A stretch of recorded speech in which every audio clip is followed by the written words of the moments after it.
অভিনন্দন ভিউয়ার্স, আজকের ভিডিওতে আমি আপনাদেরকে দেখাবো লাউ গাছে কি করবে মাত্র 30 দিনেই প্রচুর পরিমাণ লাউ ধরবে। আমরা যে কোনো ধরনের শাকসবজি চাষ করি না কেন, সেই শাকসবজির কিন্তু ভালো একটা ফলন নির্ভর করে পরিচর্যার উপর। আমি আশা করি আপনারা যদি আমার মতো করে পরিচর্যা করে দেন আর ভালো জাতের লাউ বীজ লাগান, তাহলে আপনাদের লাউ গাছে মাত্র 30 দিনেই প্রচুর পরিমাণ লাউ ধরবে। তবে চলুন ভিউয়ার্স, আমরা দেখে নেই লাউ গাছে কি করবে মাত্র 30 দিনেই প্রচুর পরিমাণ লাউ ধরবে। ভিউয়ার্স, আমি যে লাউ গাছ লাগিয়ে দিয়েছি আজকে তার প্রায় 10 থেকে 12 দিন। তো 10 থেকে 12 দিনের ভিতরে দেখুন আমার গাছগুলো কতটা সুন্দরভাবে বড় হয়ে গেছে। তো ভিউয়ার্স, আজকে আমি এই গাছগুলোর মধ্যে পরিচর্যা করব।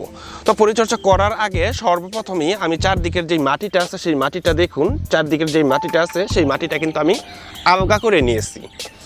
আমি প্রায় 2 ফুট পরিমাণ দূরত্বের চারদিকের সমস্ত পরিমাণ মাটিগুলো আমি আলগা করে নিয়েছি, যাতে করে আমার এই গাছের শিকড়গুলো এই যে এই মাটির নিচ দিয়ে খুব সহজে চলাচল করতে পারে। তো ভিউয়ার্স, এখন আমি চারদিকের যে মাটিটা আছে সেই মাটিটা প্রায় 14 থেকে 16 ইঞ্চি দূরত্বে উঠিয়ে নিব।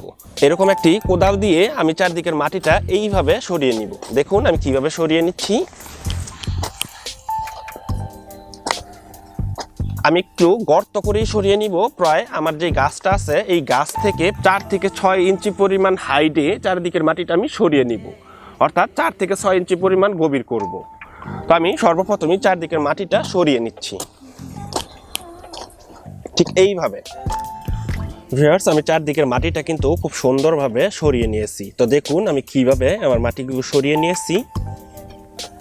তো চারদিকেই কিন্তু আমি ঠিক এইভাবে মাটিগুলো চারদিক থেকে সরিয়ে নিয়েছি। তো এখন আমি সর্বপ্রথমে দিয়ে দেবো কিছু পরিমাণ শুকনো গোবর সার। এই জায়গায় আমি 3 থেকে 4 কেজি পরিমাণ শুকনো গোবর সারটা এখন দিয়ে দিব। ভিউয়ার্স, দেখুন আমি কিন্তু একদম শুকনো গোবর সারটা এই জায়গায় দিয়ে দিচ্ছি। আপনাদের সংগ্রহে যদি এইরকম শুকনো গোবর সার না থাকে তাহলে কিন্তু আপনারা কাঁচা গোবর সারটাও দিতে পারেন। সেই ক্ষেত্রে এইভাবে গর্ত করার পর শুকনো গোবর সারটা দিয়ে আপনারা 5 থেকে 7 দিন রোদের মধ্যে রেখে দিবেন। এরপর অন্যান্য পরিচর্যা করবেন। তো যেহেতু আমার গোবর সারগুলো শুকনো, তাই আমি এখনই গোবর সারগুলো দিয়ে অন্যান্য পরিচর্যা করতে পারবো। তো আমি এইভাবে 4 থেকে 5 কেজি পরিমাণ শুকনো গোবর সার এই জায়গায় দিয়ে দিচ্ছি। ফের দেখুন এই জায়গায় আমি 4 থেকে 5 কেজি পরিমাণ শুকনো গোবর সারটা দিয়ে দিয়েছি। আমি চারদিকে কিন্তু ছিটিয়ে আমার শুকনো গোবর সারটা দিয়ে দিয়েছি। তো এখন আমি আরও কিছু রাসায়নিক সার এই জায়গায় দিয়ে দিব। আমি সর্বপ্রথমে এই জায়গায় দিয়ে দিচ্ছি কিছু পরিমাণ ডিএপি সার। এই জায়গায় আমি 50 থেকে 70 গ্রাম পরিমাণ ডিএপি সারটা দিয়ে দিব। ডিএপি সারের মধ্যে আছে ফসফরাস এবং নাইট্রোজেন, যেটা গাছকে বৃদ্ধি করতে সাহায্য করে। ভিউয়ার্স, আমি ডিএপি সারটা চারদিকে ছিটিয়ে দিচ্ছি। এরপর আমি দিয়ে দিব 25 থেকে 30 গ্রাম পরিমাণ ইউরিয়া সার। ভিউয়ার্স, ইউরিয়া সারের মধ্যে আছে প্রচুর পরিমাণ নাইট্রোজেন, যেটা গাছের মধ্যে দিলে গাছকে দ্রুত বড় করতে সাহায্য করে। আমি এই জায়গায় 20 গ্রামের মতো ফুরাডানটা দিয়ে দিচ্ছি। ফুরাডানটা আমি গাছের গোড়ার মধ্যে দিয়ে দিচ্ছি। ভিউয়ার্স, এই ফুরাডান হলো কীটনাশক, আর এই ফুরাডানটা গাছে দিলে কিন্তু কোনো রকমের রোগবালাই আক্রমণ করতে পারে না। আমি আরও দিয়ে দিচ্ছি 20 গ্রামের মতো পটাশ সার। এই পটাশ সার গাছের মধ্যে দিলে পটাশিয়ামের অভাব দূর হবে, এতে করে গাছে দ্রুত ফুল এবং লাউ আসবে। ভিউয়ার্স, এই সারগুলো আমি দেওয়ার পর এখন আমি মাটি দিয়ে আমার সারগুলো ঢেকে দিব। অর্থাৎ আমি যে এই জায়গা থেকে মাটিগুলো উঠিয়ে নিয়েছিলাম সেই মাটিগুলো দিয়ে কিন্তু এখন ঢেকে দিব। এতে করে দেখা যাবে যে পরবর্তীতে এই যে আমার লাউ গাছগুলো আছে সেই লাউ গাছগুলো কিন্তু এই দিক দিয়ে শিকড় ছাড়বে। আর যেহেতু আমার এই দিকে উপরে মাটি দেওয়া থাকবে, খুব সহজেই শিকড়গুলো ছাড়তে পারবে। এতে করে আমি আশা করি 30 থেকে 35 দিনের ভিতরে কিন্তু আমার গাছগুলো থেকে লাউ ধরবে। আপনারা যদি হাইব্রিড জাতের লাউ চাষ করেন আর এইভাবে পরিচর্যা করে দেন, তাহলে অবশ্যই 30 থেকে 35 দিনের ভিতরে লাউ ধরবে। ভিউয়ার্স, আমি মাটি দিয়ে এখন আমার সারগুলো ঢেকে দিচ্ছি। এর জন্য আমি একটি কোদাল ব্যবহার করতেছি। এইভাবে আমি সারগুলো মাটি দিয়ে ঢেকে দিচ্ছি। যে মাটিগুলো আছে সেই মাটিগুলো কিন্তু আমি ঝুরঝুরা করে দিব। ভিউয়ার্স, আমি সারগুলো মাটি দিয়ে কিন্তু খুব ভালোভাবে ঢেকে দিয়েছি। তো দেখুন চারদিকেই কিন্তু আমি খুব সুন্দরভাবে মাটি দিয়ে আমার সারগুলো ঢেকে দিয়েছি। তো আপনারা কিন্তু ঠিক এইভাবে যদি লাউ গাছের পরিচর্যা করে দেন, সেই ক্ষেত্রে কিন্তু খুব সহজে লাউ গাছ থেকে লাউ ধরবে। আমি আবারও বলতেছি, আমি আশা করতেছি যদি হাইব্রিড জাতের লাউ গাছ হয় তাহলে 30 থেকে 35 দিনের ভিতরেই লাউ ধরবে। আমি কিন্তু এই গাছগুলোর মধ্যে এখন পানি দিব না। এখন পানি না দেওয়ার কারণ হচ্ছে, যেহেতু সবেমাত্রই আমি এই গাছগুলোর মধ্যে রাসায়নিক সারগুলো দিয়ে দিয়েছি, এখন যদি পানি দেই তাহলে দেখা যাবে যে সারের পানি গাছের গোড়ায় চলে যাবে, আর এতে করে কিন্তু আমার গাছগুলো মারাও যেতে পারে। এই ক্ষেত্রে অবশ্যই আপনারা ফলনটা যদি তাড়াতাড়ি পেতে চান, সেই ক্ষেত্রে কিন্তু হাইব্রিড জাতের লাউ বীজ লাগিয়ে দিতে হবে। তো ভিউয়ার্স, আপনারা চাইবে কিন্তু আমাদের ফেসবুক পেজেও যুক্ত হয়ে যেতে পারেন। আমাদের ফেসবুক পেজের নাম হচ্ছে কৃষি পরিবার। সবাই ভালো থাকবেন, সুস্থ থাকবেন এই কামনা করে আজকের মতো বিদায় নিচ্ছি। দেখা হয়ে যাবে আগামী কোনো নতুন ভিডিওতে। আসসালামু আলাইকুম। সুপ্রিয় দর্শক শ্রোতা, কৃষিভিত্তিক ইউটিউব চ্যানেল কৃষি পরিবারের পক্ষ থেকে আপনাদের সবাইকে জানাচ্ছি আন্তরিক শুভেচ্ছা এবং অভিনন্দন। ভিউয়ার্স, আজকের ভিডিওতে আমি আপনাদেরকে দেখাবো লাউ গাছে কি করলে মাত্র 30 দিনেই প্রচুর পরিমাণ লাউ ধরবে। আমরা যে কোনো ধরনের শাকসবজি চাষ করি না কেন, সেই শাকসবজির কিন্তু ভালো একটা ফলন নির্ভর করে পরিচর্যার উপর। আমি আশা করি আপনারা যদি আমার মতো করে পরিচর্যা করে দেন আর ভালো জাতের লাউ বীজ লাগান, তাহলে আপনাদের লাউ গাছে মাত্র 30 দিনেই প্রচুর পরিমাণ লাউ ধরবে। তবে চলুন ভিউয়ার্স, আমরা দেখে নেই লাউ গাছে কি করবে মাত্র 30 দিনেই প্রচুর পরিমাণ লাউ ধরবে। ভিউয়ার্স, আমি যে লাউ গাছ লাগিয়ে দিয়েছি আজকে তার প্রায় 10 থেকে 12 দিন। তো 10 থেকে 12 দিনের ভিতরে দেখুন আমার গাছগুলো কতটা সুন্দরভাবে বড় হয়ে গেছে। তো ভিউয়ার্স, আজকে আমি এই গাছগুলোর মধ্যে পরিচর্যা করব। তো পরিচর্যা করার আগে সর্বপ্রথমেই আমি চারদিকের যে মাটিটা আছে সেই মাটিটা দেখুন, চারদিকের যে মাটিটা আছে সেই মাটিটা কিন্তু আমি আলগা করে নিয়েছি। আমি প্রায় 2 ফুট পরিমাণ দূরত্বের চারদিকের সমস্ত পরিমাণ মাটিগুলো আমি আলগা করে নিয়েছি, যাতে করে আমার এই গাছের শিকড়গুলো এই যে এই মাটির নিচ দিয়ে খুব সহজে চলাচল করতে পারে। তো ভিউয়ার্স, এখন আমি চারদিকের যে মাটিটা আছে সেই মাটিটা প্রায় 14 থেকে 16 ইঞ্চি দূরত্বে উঠিয়ে নিব। এরকম একটি কোদাল দিয়ে আমি চারদিকের মাটিটা এইভাবে সরিয়ে নিব। দেখুন আমি কিভাবে সরিয়ে নিচ্ছি।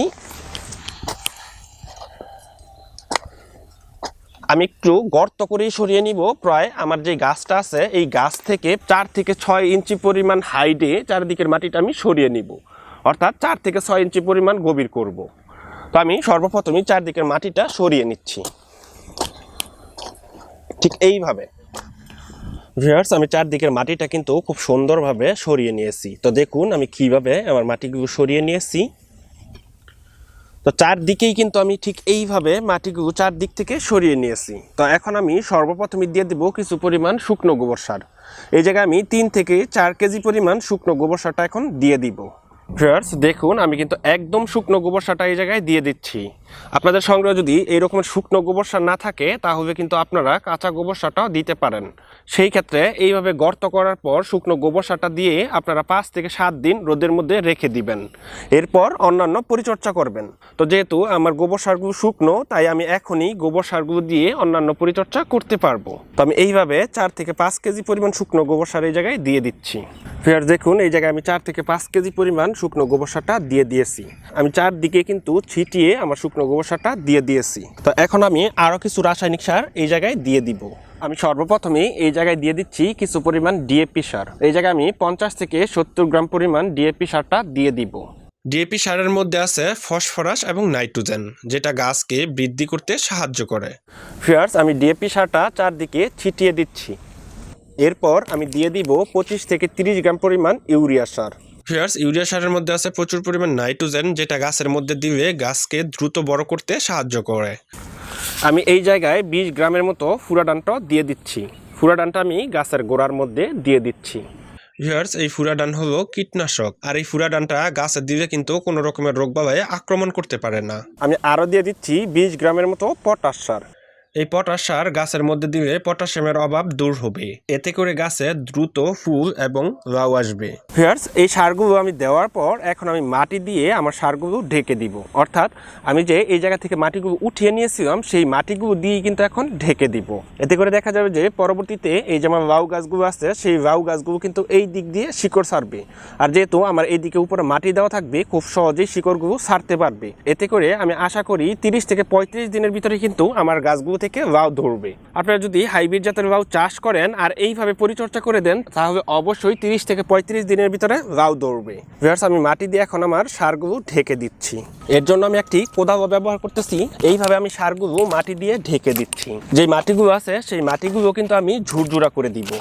ভিউয়ার্স, আমি সারগুলো মাটি দিয়ে কিন্তু খুব ভালোভাবে ঢেকে দিয়েছি। তো দেখুন চারদিকেই কিন্তু আমি খুব সুন্দরভাবে মাটি দিয়ে আমার সারগুলো ঢেকে দিয়েছি। তো আপনারা কিন্তু ঠিক এইভাবে যদি লাউ গাছের পরিচর্যা করে দেন, সেই ক্ষেত্রে কিন্তু খুব সহজে লাউ গাছ থেকে লাউ ধরবে। আমি আবারও বলতেছি, আমি আশা করতেছি যদি হাইব্রিড জাতের লাউ গাছ হয় তাহলে 30 থেকে 35 দিনের ভিতরেই লাউ ধরবে। আমি কিন্তু এই গাছগুলোর মধ্যে এখন পানি দিব না। এখন পানি না দেওয়ার কারণ হচ্ছে, যেহেতু সবেমাত্রই আমি এই গাছগুলোর মধ্যে রাসায়নিক সারগুলো দিয়ে দিয়েছি, এখন যদি পানি দেই তাহলে দেখা যাবে যে সারের পানি গাছের গোড়ায় চলে যাবে, আর এতে করে কিন্তু আমার গাছগুলো মারাও যেতে পারে। এই ক্ষেত্রে অবশ্যই আপনারা ফলনটা যদি তাড়াতাড়ি পেতে চান সেই ক্ষেত্রে কিন্তু হাইব্রিড জাতের লাউ বীজ লাগিয়ে দিতে হবে। তো ভিউয়ার্স, আপনারা চাইবে কিন্তু আমাদের ফেসবুক পেজেও যুক্ত হয়ে যেতে পারেন। আমাদের ফেসবুক পেজের নাম হচ্ছে কৃষি পরিবার। সবাই ভালো থাকবেন, সুস্থ থাকবেন এই কামনা করে আজকের মতো বিদায় নিচ্ছি। দেখা হয়ে যাবে আগামী কোনো নতুন ভিডিওতে। আসসালামু আলাইকুম।